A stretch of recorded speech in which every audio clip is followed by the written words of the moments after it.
নমস্কার প্রিয় শ্রোতা বন্ধু, সৃষ্টি রহস্য চ্যানেলে আপনাদের সকলকে পরম শ্রদ্ধার সাথে স্বাগত জানাই। রোজ সকালে অ্যালার্মের শব্দে ঘুম ভাঙা থেকে শুরু করে রাতে ক্লান্ত হয়ে বিছানায় যাওয়া পর্যন্ত আমাদের প্রতিদিন কাটে এক তীব্র মানসিক চাপ, ব্যস্ততা আর দুশ্চিন্তার মধ্যে। আমরা সারাদিন ছোটাছুটি করি, কাজ করি, কিন্তু দিনের শেষে আমাদের মন এক অদ্ভুত একাকিত্ব আর ক্লান্তিতে ভরে ওঠে।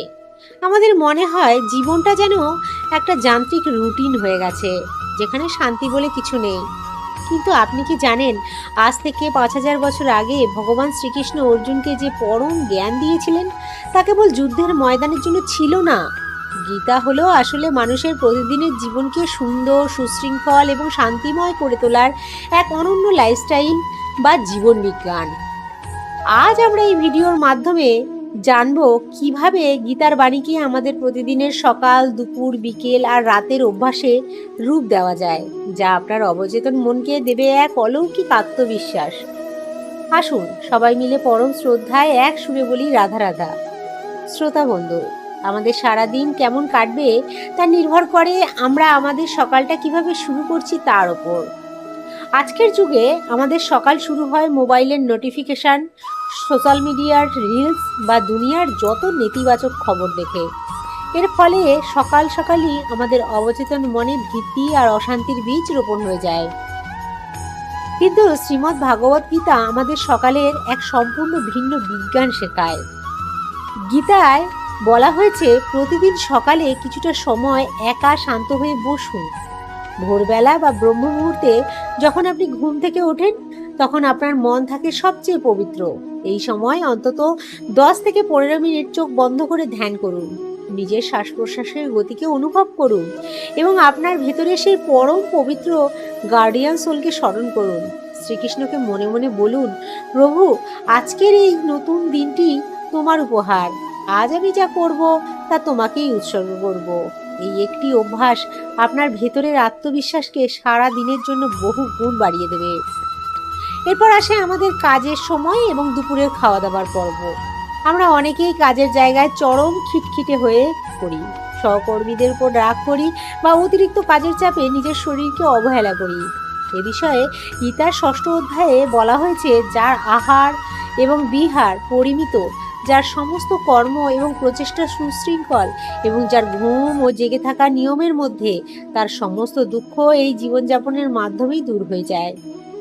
গীতার আলোকে আমাদের প্রতিদিনের আহার হওয়া উচিত সাত্ত্বিক। অতিরিক্ত মশলাদার বা বাসি খাবার আমাদের মনকে চঞ্চল আর শরীরকে অলস করে তোলে। কাজের জায়গায় যখনই আপনি কোনো কাজ করবেন, তখন ফলের আশা বা আমি সফল হব কি না এই চিন্তা বাদ দিয়ে শুধু নিজের মেধা দিয়ে কাজটুকু করুন। সেটাই হলো নিষ্কাম কর্মযোগ। কাজকে বোঝা না ভেবে কাজকে ঈশ্বরের পূজা মনে করলে কর্মক্ষেত্রেই আপনার আনন্দের জায়গা হয়ে উঠবে। সারাদিনের কাজ শেষে বিকেল বা সন্ধ্যার সময়টা হলো মানুষের মন সবচেয়ে বেশি ক্লান্ত থাকার সময়। এই সময়ই আমাদের পরিবারে বা বন্ধুদের সাথে ছোটখাটো বিষয়ে তর্কাতর্কি বা রাগারাগি হয়। গীতার 2য় অধ্যায়ে বলা হয়েছে, রাগ থেকে মানুষের মোহ তৈরি হয়, মোহ থেকে স্মৃতিভ্রম ঘটে, আর স্মৃতিভ্রম হলে মানুষের বুদ্ধি নাশ হয়, আর বুদ্ধি নাশ হলে মানুষ ধ্বংসের মুখে পতিত হয়। সারাদিনের ক্লান্তি বা রাগ যখন আপনাকে গ্রাস করতে চাইবে, তখন নিজেকে একটু সময় দিন। প্রতিদিন সন্ধ্যায় বাড়ি ফিরে হাত মুখ ধুয়ে অন্তত 5 মিনিট একটি শান্ত জায়গায় প্রদীপ জ্বালিয়ে বসুন। নাম সংকীর্তন বা হালকা আধ্যাত্মিক সুর শুনুন। এটি আপনার সারাদিনের জমে থাকা নেতিবাচক এনার্জি বা মানসিক আবর্জনাকে অবচেতন মন থেকে চিরতরে ডিলিট করে দেবে। মন আবার নতুন করে রিফ্রেশ হয়ে উঠবে। এবার আসা যাক দিনের শেষ ভাগে, অর্থাৎ রাতে ঘুমানোর সময়। আজকের দিনে কোটি কোটি মানুষ ঘুমের সমস্যায় ভোগেন। বিছানায় শুয়েও মানুষের মাথায় সারাদিনের হিসাব নিকাশ, আগামীকালের চিন্তা আর ভয়ে ঘুরপাক খেতে থাকে। গীতায় শ্রীকৃষ্ণ এর সবচেয়ে সহজ সমাধান দিয়েছেন, সমর্পণ।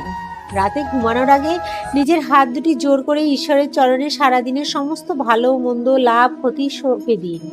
মনে মনে বলুন, প্রভু, আজ সারাদিনে আমি যা কিছু করেছি তা ভালো হোক বা মন্দ, আমি তোমার চরণে সমর্পণ করলাম। আগামীকালের চিন্তাও তোমার উপরই ছেড়ে দিলাম। যখন আপনি সমস্ত চিন্তার বোঝা ভগবানের ঘাড়ে চাপিয়ে দেবেন, তখন আপনার মন একদম হালকা হয়ে যাবে। অবচেতন মন তখন এক গভীর ও শান্তিপূর্ণ ঘুমের কোলে ঢলে পড়বে। তাই প্রিয় শ্রোতা বন্ধু, গীতার আলোকে জীবনযাপন করা মানে সংসার ছেড়ে বনে যাওয়া নয়। এর অর্থ হলো সংসারের সব দায়িত্ব পালন করেও মনে মনে ঈশ্বরের সাথে যুক্ত থাকা। নিজের মনের কুরুক্ষেত্রে প্রতিদিন এই অভ্যাসগুলো প্র্যাকটিস করুন। দেখবেন জীবনটা কত অলৌকিক সুন্দর হয়ে উঠেছে। আজকের এই জীবনমুখী আধ্যাত্মিক আলোচনাটি যদি আপনার দৈনন্দিন জীবনকে বদলে দিতে সাহায্য করে, তবে কমেন্ট বক্সে পরম শ্রদ্ধায় লিখুন জয় শ্রীকৃষ্ণ অথবা রাধে রাধে। সৃষ্টি রহস্য চ্যানেলের পক্ষ থেকে আপনাদের সকলকে পরম শ্রদ্ধা ও প্রণাম। ভালো থাকুন, গীতাময় জীবনযাপন করুন। রাধে রাধে।